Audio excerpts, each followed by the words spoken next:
हम लोग टॉपिक 1 से जो कि लेसन 1 है और जो कि मैथ है और वास्तविक संख्या चैप्टर का नाम है, लेसन का नाम है, उससे हम लोग अगला वीडियो में परिमेय और अपरिमेय के बारे में पढ़ चुके हैं। अब हम इस वीडियो में यानी टॉपिक 1 इसके अंदर हम लोग अब सिद्ध करना सीखेंगे कि अपरिमेय संख्या को कैसे हम सिद्ध करते हैं। ठीक है, चलिए यहाँ पर 4 क्वेश्चन है। सिद्ध करें √2 एक अपरिमेय संख्या है, सिद्ध करें √5 एक अपरिमेय संख्या है, सिद्ध करें √3 एक का है अपरिमेय संख्या है और सिद्ध करें √7 एक अपरिमेय संख्या है। आपको हम 1 नंबर क्वेश्चन बताएंगे, बाकी सब क्वेश्चन आपको बनाने आ जाएगा। एक क्वेश्चन समझिएगा, बाकी सब बनाने आ जाएगा। तो हम जिस तरह बताएंगे उस तरह आप बनाइएगा, ये एग्जाम में क्वेश्चन आता है। ठीक है, देखिए पहले क्वेश्चन 1 है तो पहले क्वेश्चन 1 यहाँ पर हम लिख लेते हैं। ठीक है, क्या है? सिद्ध करें कि √2 एक अपरिमेय संख्या है। सिद्ध करें कि √2 एक का है अपरिमेय संख्या है। सिद्ध करने के लिए बोला है। ठीक है, तो देखिए इसको हम कैसे बनाएंगे आपको बता रहे हैं। यहाँ पे देखिए आंसर, तो देखिए स्टेप बाय स्टेप समझिए। ठीक है, स्टेप बाय स्टेप समझिए, स्टेप बाय स्टेप समझिए। देखिए स्टेप 1 में हम लोग क्या करेंगे, स्टेप 1 में कि जो परिमेय है, जो अपरिमेय है, क्या है? अपरिमेय है ना, अपरिमेय को क्या मानेंगे? परिमेय मानेंगे, परिमेय मानेंगे, माना है, मानना है। ठीक है, तो चलिए स्टेप 1 में क्या करना है, जो अपरिमेय है उसको परिमेय मानना है। तो अपरिमेय है उसको क्या करना है? परिमेय मानना है। तो आइए मानते हैं, तो लिखेंगे माना कि √2 एक क्या है? परिमेय संख्या है। ठीक है, इतना हम कर देंगे। अब देखिए इसके इधर यहाँ पर एक लाइन खींच दीजिएगा, इसके इधर क्या लिखना है बता रहे हैं। तो देखिए स्टेप 1 हम लोग का काम हो गया कि क्या करना है। स्टेप 1 में हम लोग अपरिमेय संख्या है उसको परिमेय मानना है। एक क्वेश्चन बताएंगे, फिर उसके बाद 2, 3, 4 आपका ऑटोमेटिक बन जाएगा। ठीक है, स्टेप 2 में क्या करना है? स्टेप 2 में परिमेय संख्या के बारे में पूरा बताना है। परिमेय संख्या के बारे में यहाँ के बारे में बताना है, यानी परिमेय संख्या के बारे में बताना है। तो चलिए परिमेय संख्या के बारे में बताना तो बताया जाए। तो हम आपको बता दिए हैं पहला वीडियो में कि परिमेय संख्या को हम कैसे बताते हैं। देखिए तो लिखेंगे परिमेय संख्या को, संख्या यहाँ पर संख्या लिख दिए हैं, जगह कम है। ठीक है, समझने के लिए परिमेय संख्या को हम P/Q, परिमेय संख्या को P/Q के रूप में लिखते हैं। ठीक है, जहाँ पर Q बराबर 0 नहीं होता है। Q बराबर दे दिए, अगर समझिए यहाँ पर अगर आपको Q आहिस्ता दे दिए बराबर 0, यानी Q का मान क्या आ रहा है? 0 आ रहा है। अगर हम इसको बराबर है, हम इसको क्या करेंगे? इसे घिस देंगे तो Q बराबर 0 नहीं है। ठीक है, यानी Q बराबर 0 नहीं होना चाहिए। ठीक है, कोई दिक्कत? यही है लिखना है। अब देखिए यहाँ इधर हम क्या लिखेंगे? √2 लिखेंगे। ठीक है, समझिए इधर √2 लिखेंगे और इधर क्या करेंगे? P/Q लिख देंगे। ठीक है, परिमेय संख्या यानी कि P/Q लिख देंगे। इतना हम काम कर देंगे।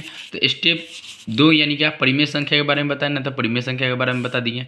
√2 है तो √2 इधर लिख दिए और P/Q हम लोग इधर लिख दिए। अब स्टेप 3 में आपको क्या करना है?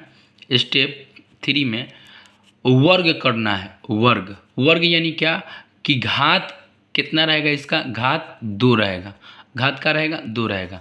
वर्ग, और वर्ग के बारे में आप लोगों को बता दे रहे हैं थोड़ा सा। ठीक है, वर्ग का मतलब होता है जैसे कि x के पावर 2, तो इसके पावर में क्या है? 2 है। x के पावर यहाँ पर y के पावर 2, तो पावर में क्या है? 2 है। 2 के पावर 2, तो 2 के पावर कितना है? 2 के पावर कितना? 2, यानी कि पावर में कितना है? 2 है। तो जिसके पावर में 2 रहता है उसी को कहते हैं वर्ग। ठीक है, समझ में आ गया होगा। ठीक है, वर्ग यानी घात कितना होगा? 2 होगा। यानी क्या करेंगे? दोनों तरफ, यहाँ लिख दीजिए दोनों तरफ। ठीक है, दोनों तरफ, यानी हम यहाँ पर लिखेंगे दोनों दोनों तरफ, यानी एक तरफ इधर है LHS और RHS, ठीक है, LHS और RHS, ठीक है, दायां और बायां, यानी कि दोनों तरफ वर्ग वर्ग करने पर, तो वर्ग कीजिए तो √2 का वर्ग करेंगे इधर, ठीक है, इधर P/Q का हम क्या करेंगे, वर्ग करेंगे, ठीक है। तो देखिए जब यहाँ वर्ग बोले हैं ना, वर्ग यानी क्या, घात में क्या रहेगा, 2 रहेगा, तो बताइए इसका घात में क्या आ गया, 2 आ गया, इसका घात में क्या आ गया, 2 आ गया। देखिए √2 है और इसका क्या है, स्क्वायर है, यानी कि √2 गुने √2, ठीक है, बराबर। अब देखिए यहाँ पर क्या है, P यहाँ P/Q है, इसका स्क्वायर है, यानी कि कितने बार है, 2 बार है, तो P/Q गुने P/Q, √2 के पावर 2, यानी √2 कितना, √2 कितना है, 2 बार है, और P/Q यानी P/Q कितना है, 2 बार है। तो देखिए जब रूट को रूट में गुना करते हैं तो क्या होता है, रूट हट जाता है, यानी जब हम रूट है और गुने रूट है और इसमें क्या है, 1 है, तो ये क्या होगा, हट जाएगा, ठीक है, समझ में आ गया होगा। बाकी क्या होना चाहिए, दोनों का होना चाहिए, समान होना चाहिए, ठीक है, दोनों अंक का होना चाहिए, समान होना चाहिए। तो देखिए ये दोनों अंक का है, समान है, ठीक है, तो दोनों अंक समान है, ठीक है, तो क्या हो जाता है, रूट हट जाता है, तो दोनों अंक समान है तो रूट में रहता है तो क्या होता है, रूट हट जाता है, केवल का लिखाता है, 2 लिखाता है, ठीक है।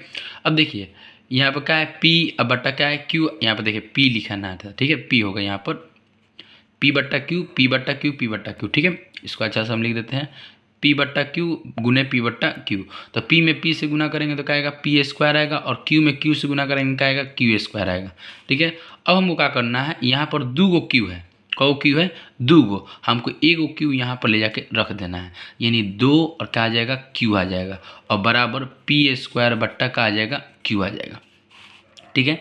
ये क्या है, पूर्णांक है, ये क्या है, 2Q है, यानी क्या है, ये पूर्णांक है, ठीक है, और ये बराबर ये क्या है, P/Q, यानी क्या है, भिन्न है। तो देखिए तो पूर्णांक बराबर पूर्णांक, अगर बाबू यहाँ पर स्टेप 3 इतना हो गया काम, ठीक है, इतना ही स्टेप आप लोग समझना है, 3 तक स्टेप समझ लीजिएगा, उसके बाद आप लोग ये बना लीजिएगा, ठीक है, इसको लिख लीजिएगा लोग, ठीक है।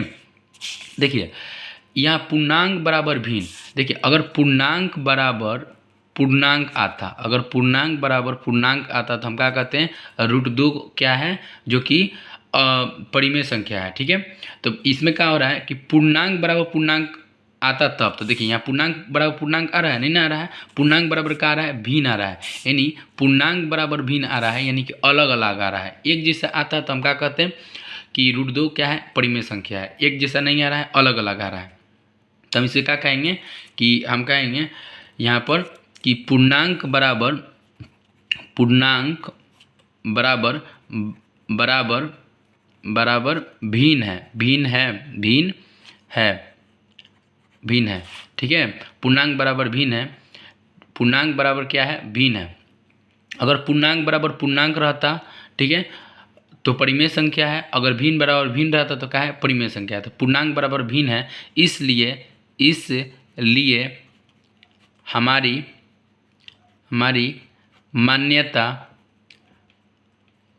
मान्यता गलत है कि √2 एक परिमेय संख्या है, ठीक है, इतना हमको लिख देना है, ठीक है। आप लोगों को ये स्टेप समझ में आ गया होगा, जितना बताएं ये तीनों स्टेप समझ में आ गया होगा, पूर्णांक और पूर्णांक के बारे में समझ में आ गया, पूर्णांक बराबर पूर्णांक रहता तो क्या कहते हैं, परिमेय, ठीक है। तो आइए देखिए पूर्णांक बराबर पूर्णांक नहीं आ रहा है, भिन्न आ रहा है, तो क्या है, अपरिमेय। √1 को हम क्या करेंगे, गुना करेंगे तो रूट हट जाता है, 1 आ जाता है, उसी तरह √2 को गुना करेंगे तो क्या होगा, रूट हट जाएगा, केवल क्या आएगा, 2 आएगा। उम्मीद करते हैं आप लोगों को समझ में आ गया होगा। अब हम थोड़ा आगे आप लोगों को बताते हैं, ठीक है, इतना समझा दिए, समझ में आ गया होगा। देखिए उसी तरह का करना है, √5 पर करना है, √5 पर करना है, यानी √5 एक अपरिमेय संख्या है, तो जहाँ जहाँ 2 है वहाँ 5 रख देना है, तो यहाँ 5 रख दीजिएगा, यहाँ 5 रख दीजिएगा, यहाँ 5 रख दीजिएगा, यहाँ 5, ठीक है, और यहाँ 5, यानी जहाँ जहाँ 2 है वहाँ 5 रख देंगे। तो फिर उस तरह हम क्या करेंगे, √5 का दे देंगे। उसी तरह क्या बाबू कि √3 का क्या बोल रहा है, √3 का, तो जहाँ जहाँ 2 है वहाँ 3 रख देंगे। उसके बाद हम लोग क्या होगा, √3 का हम लोग आराम से उसको प्रूव कर सकते हैं कि ये कैसा कि अपरिमेय संख्या है, ठीक है। उम्मीद करते होंगे समझ में आ गया होगा। ये सब आप लोग 2, 3, 4 ये आप लोग बना के ट्राई कर लीजिएगा, प्रैक्टिस कर लीजिएगा लोग, ठीक है।